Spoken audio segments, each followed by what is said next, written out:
Hey, Kat Evelyn here, Simple Smart Nutrition. I want to talk a little bit more about thyroid health and metabolism and weight loss, of course.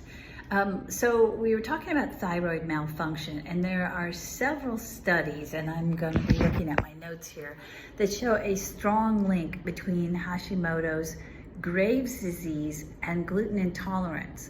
The connection is pretty well established in the medical field, and doctors really should be checking everyone for gluten intolerance.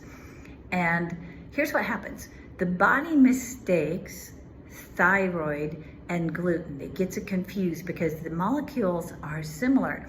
So when there is gluten present in the body, and quite often this escapes into the bloodstream because of things like leaky gut and inflammation.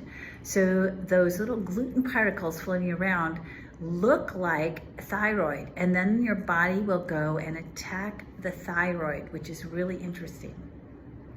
So what happens is you can have an immune response to gluten that lasts for up to 6 months. Meanwhile, your body is also attacking your thyroid, causing problems like Hashimoto's thyroiditis or Graves' disease. So you can have hyper or hypothyroid. So here's the tricky thing.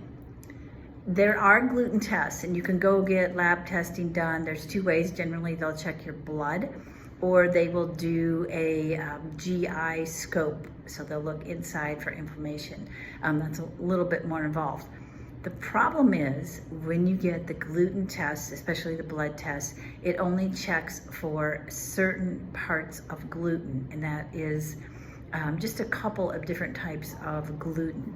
The big thing is that your body can react to like 5 different forms of gluten, and there are different molecules in gluten, so your body can be reacting to some of those other ones, and they're not on the test. So your doctor's not going to pick that up, and he's going to say you're fine, even though you're having some kind of inflammatory reaction to gluten. So that is the big problem, and that's the trick. My suggestion, and I know this might be difficult, if you're having any kind of thyroid problem, I really think that you are best off avoiding all forms of gluten. And there's so many gluten-free products out there right now, it's pretty easy to make that switch, and your thyroid will be so much better for it.